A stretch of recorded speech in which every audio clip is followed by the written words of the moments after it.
What's up, YouTube? I know I've been gone for a minute, but I'm back.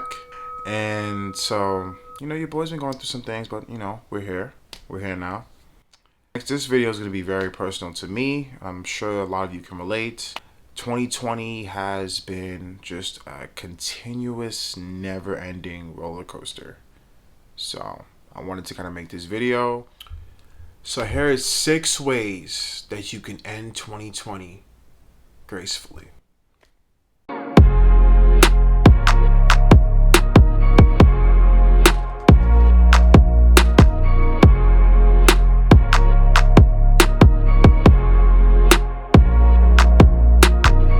know we have less than 10 days left of 2020.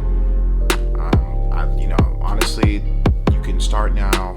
At least start to plan and execute.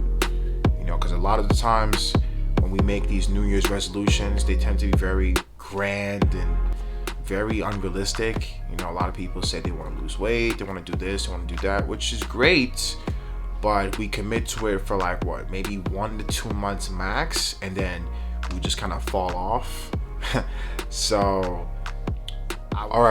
we want to make goals that are attainable and realistic, right?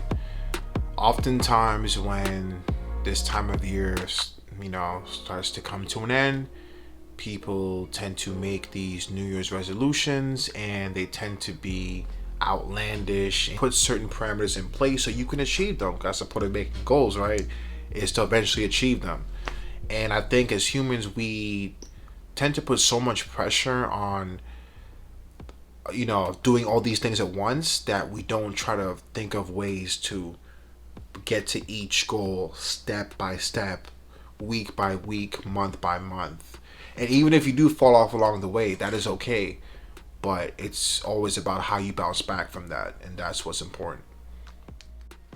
All right, so another way I like to hold myself accountable with my goals is I like to use a whiteboard. It's a miniature one I got from Walmart. It's gonna cost you maybe $10 or less.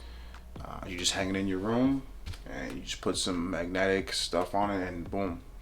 So I like to set my goals at least a day or two ahead of time, because I find that when I try to sporadically get up in the morning and write it all down what I'm going to accomplish that day, it does not really work out, at least for me personally. So I know when I'm waking up, I'm in the headspace of, okay, I'll wake up to get these goals accomplished. So not many here for today, because most of these are things I just do every day, but the bulk of it is actually my planner. So these are just 4 I have here. I record this video, which I'm doing right now, and working out and reading at least 20 pages a day, which I'm going to go into more later on. Another way you can keep track of your goals is what I like to use is a planner. So this is my planner. It goes from 2020 to 2021, which is great. And you can get these honestly I prefer to get mine at Walmart, even CVS, honestly, any pharmacy. And so what I do is I like to write my goals, like for example, previous months, I would write them on the side. I get sticky notes. I get really crazy. I get super detailed. So I use my planner. I write stuff down because I'm a very visual person, and I write down everything I'm going to do for that day, that week, and I make it very realistic. So by the end of the week, I can say I accomplished all these things which led to this big goal, right? So for example, if, like I mentioned earlier about, someone who wants to lose weight, so you say to yourself, hey, I want to walk maybe a mile a day or 2 miles a day, right? And then at the end of the week, you see how many total miles you've walked, you see how much calories you've burned, and you're like, okay, progress is happening. So it's all about holding yourself accountable and really seeing it through. So that's why I use a planner. All right, so I would say for number 2, all right, so this one is a little bit of a touchy subject, but it needs to be said. I would say, and COVID. Of course, yes, we may be getting a vaccine, but nothing's ever truly going to go back to being normal, especially with so many, businesses being shut down, lives were lost. I would say for sure develop a savings account. If you haven't, I'd recommend doing so. I know saving for me it's one of my not my strongest suits.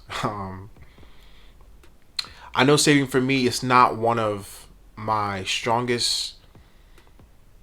I know savings for me, it's not something that I'm the greatest at, but I've started just something as simple as, okay, I want to save, $100 this month or $200 this month.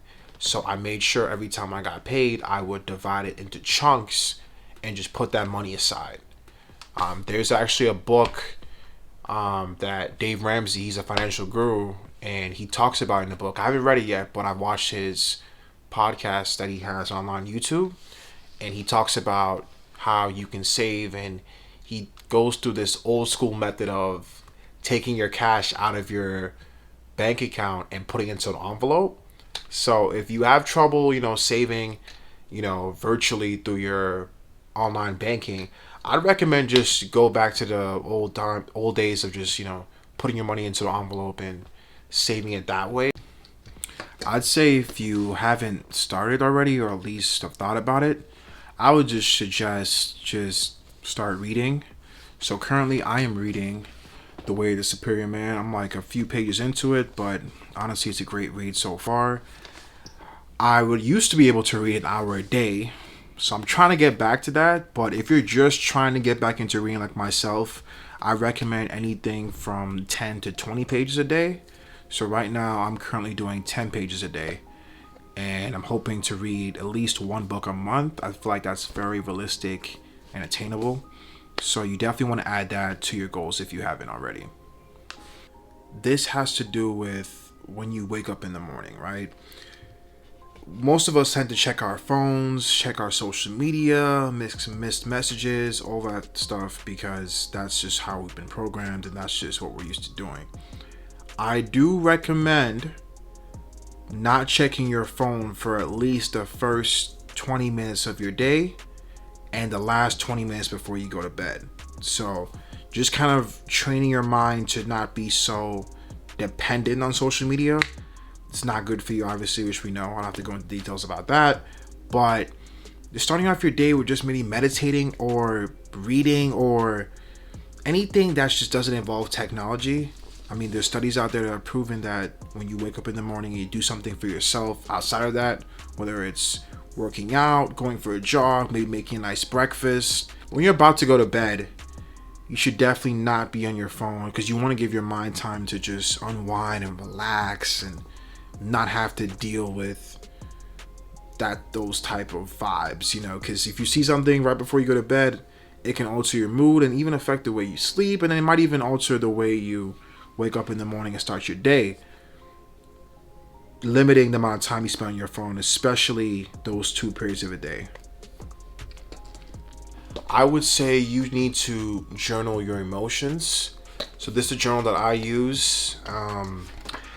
I journal actually every morning. As soon as I wake up, it's the first thing I do. And I actually got this from Barnes & Noble. Shout out to Zoella Williams, my good friend, Zoe. She encouraged me to journal a few months ago, and I've been doing so ever since. You can get this. It costs less than like $10.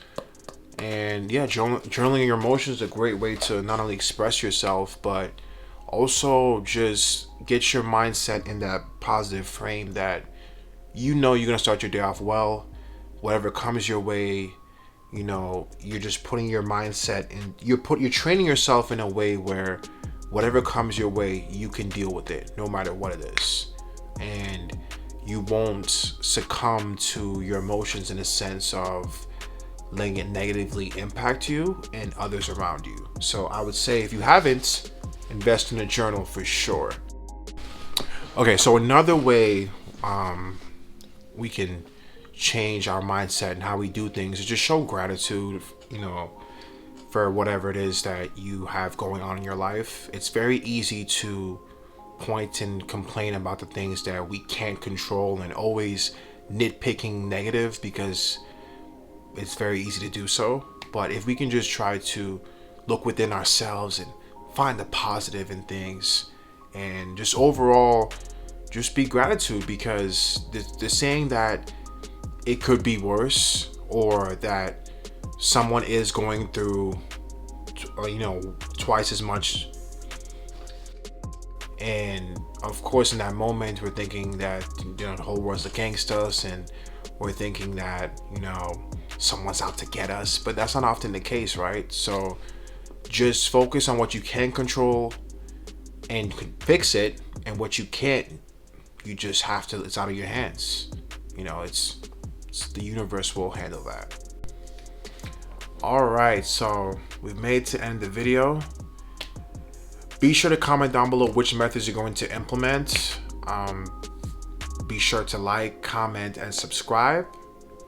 And until next time, I will see you soon.